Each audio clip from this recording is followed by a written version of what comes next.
Hello friends, welcome to my YouTube channel. आज मैं आपको सिखाने वाला हूँ कक्षा 10 की 13वीं प्रश्नावली है सांख्यिकी। ठीक है, जिसमें बहुलक, माध्यक और माध्य होते हैं। तो सबसे पहले मैं माध्य सिखाऊंगा। ये देखो, इस टाइप का क्वेश्चन आएगा, सारणी दी हुई होगी। उसका पहले आपको माध्य निकालने सिखाता हूँ। माध्य निकालने के लिए देखो, यहाँ से पहले निकालना होगा सिग्मा एफ आई। इसको सिग्मा बोलते। सिग्मा एफ आई का मतलब जो एफ आई है ना, इन सब के मान को जोड़ना है। तो इन सबको जोड़ने पर आता है 20। ठीक है, निकाल लिया। और उसके बाद में हमको आगे निकालना होगा अक्षाई निकालना होगा। ठीक है, अक्षाई निकालने के लिए देखो कैसे निकलेगी। सबसे पहले देखो, ये जो वर्ग अंतराल है ना, इन दोनों को ऐड कर कर 2 का भाग लगाना है। यानी 1 और 3 है, 1 और 3 को जोड़ेंगे। 1 और 3 को जोड़ने पर कितने आएंगे? 4। और 4 में 2 का भाग लगाने पर आता है 2। तो ये मान आ गया 2। ठीक है, फिर 3 और 5, 3 और 5 को जोड़ने पर आएंगे 8। और 8 के 2 का भाग लगाने पर आता है 4। ठीक है, उसके बाद 7 और 5 है, उनको जोड़ने पर आएंगे 12। और 2 का भाग लगाने पर 6। ऐसे ही आगे 7 और 9 है, 7 और 9 जोड़ने पर कितने आते हैं? और 16 में 2 का भाग लगाने पर आ जाएगा 8। ठीक है, ऐसे 11 और 9 जोड़ने पर 20। और 20 में 2 का भाग लगाए तो आ जाएगी 10। ठीक है, और उसके बाद एक और लाइन आएगी जिसको बोलते हैं F I X I. F I X I, F I X I का मतलब ये जो एफ आई और एक्स आई निकाले, इन दोनों को आपस में गुणा करना है और कुछ नहीं है। 7 और 2 है, पहले 7 और 2 को गुणा करने पर कितने आगे? 14। फिर 8 और 4 है, 8 और 4 को गुणा करने पर आगे 32। फिर 6 और 2 है, 6 और 2 को गुणा करने पर 12। फिर 8 और 2 है, 8 और 2 को गुणा करने पर 16। फिर 10 और 1 को गुणा करने पर 10 ही आ जाएंगे। फिर लास्ट में वापस जैसे ये निकाला था ना, वैसे वापस ये निकालना है। यहाँ पर आएगा सिग्मा एफ आई एक्स आई। इसका मतलब हो गया इन सबको जोड़ना है। ठीक है, तो जोड़ेंगे तो 4 और 2 6, 6 और 2 8, 8 और 2 14 के 4, हासिल की 1 2 3 5 6 7 8, 84 आ गई। ठीक है, अब देखो माध्य। माध्य का सूत्र होता है, माध्य को वैसे अक्ष बार से दर्शाते हैं, और इसका सूत्र होता है सिग्मा एफ आई एक्स आई बट्टे सिग्मा एफ आई। ये इसका सूत्र एफ आई एक्स आई और सिग्मा एफ आई, इन दोनों का मान रखेंगे। तो sigma F I X I का मान हमारा निकाला था 84, 84 बट्टे सिग्मा एफ आई का मान है 20। ठीक है, 84 के अंदर 20 का भाग देना है, तो भाग देने पर आएंगे 4.2। ठीक है, 4.2 भाग देने पर जाएंगे, माध्य का आंसर हो गया। ठीक है, माध्य के लिए देखो इतना तो दोनों में सेम ही रहेगा। माध्य के लिए आगे निकालना पड़ेगा सी एफ, यानी संचय बारंबारता। ये कैसे निकलेगी? कुछ नहीं, देखो पहला अक्षर है, ऐसे ऐसे लिख दो। फिर ऐसे पीछे है ना, ऐसे जोड़ते जाओ। 7 है, इसमें 8 जोड़ दो। 7 और 8 कितने हो गए? 15। फिर इस 15 में इधर वाला 2 जोड़ दो, ये हो गए 17। फिर 17 में इधर वाला 2 जोड़ दो, हो गए 19। फिर 19 में ये वाला 1 जोड़ दो, हो गए 20। ठीक है, ये वाला मान और ये वाला मान एकदम सेम आना चाहिए। अलग अलग आ रहे तो मतलब कुछ ना कुछ गलती हुई, सेम आना चाहिए। और ये जो टोटल है इसको बोलते हैं एन। एन का मान है ये 20। ठीक है, फिर माध्य के लिए देखो हमें पहले निकालना पड़ेगा एन बट्टे 2। एन बट्टे 2 का मतलब हो गया 20 बट्टे 2। 20 बट्टे 2 यानी आगे 10। फिर क्या देखना है? 10 से ठीक बड़ी सी एफ कौन सी है? 10 से ठीक बड़ी ये वाली है, देखो 15 आगे, ये वाली सी एफ है। और इस सी एफ का जो संगत आता है ना, वर्ग अंतराल, इस वर्ग अंतराल को बोलते हैं माध्यक वर्ग। ठीक है, तो 3 से 5 है, ये वाला क्या है? इसको बोलेंगे माध्यक वर्ग। माध्यक वर्ग अंतराल, माध्यक वर्ग अंतराल। और इस माध्यक वर्ग अंतराल की जो छोटी वाली संख्या है ना, इसको लोअर लिमिट बोलते हैं, निम्न सीमा। यही होता है आपके अल का मान होता है 3। ये 3 हो गया अल का मान। ठीक है, अन बटे 2 निकाल ही लिया। उसके अलावा हमको चाहिए एक सी एफ। माध्य का देखो सूत्र क्या होता है? माध्य का सूत्र होता है आपके,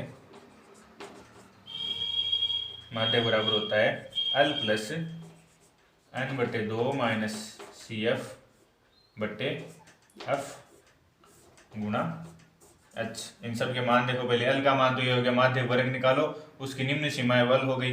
एन बटे 2 हमने निकाल लिया, 10 हो गया। सी एफ क्या होता है? ये जो हमने संख्या देखी है ना 15, इसके जो ऊपर वाली संख्या होती है ना, वो तो होती है सी एफ। यानी कितने हो गए? सी एफ का मान 7। और इस 15 के जो इधर वाली संख्या होती है ना एफ वाली, वो होता है एफ का मान यानी 8 है। और क्या बचा, अच। अच का मतलब होता है कि इनके बीच में गैप कितने का चल रहा है, वर्ग अंतराल के अंदर कितने का गैप चल रहा है।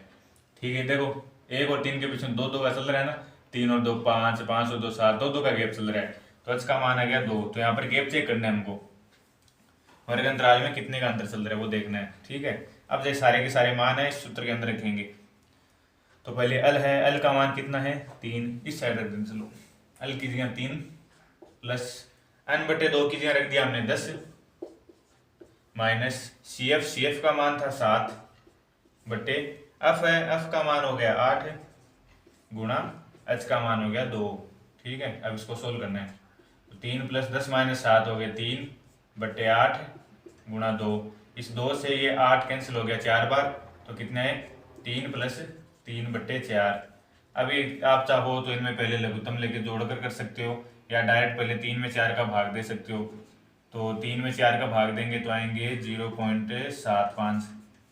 ठीक है, फिर 0.75 को 3 में जोड़ेंगे तो ये आएंगे 3.75 आ जाएंगे, और ये आपका आंसर है। बहुलक का देखो, बहुलक को पहली बात तो दर्शाते हैं किससे हैं, बहुलक को दर्शाएंगे जेड से, और बहुलक का सूत्र होता है L plus f1 minus f0 बटे 2f1 minus f0 minus f2, और इस पूरे के गुणा में होता है h।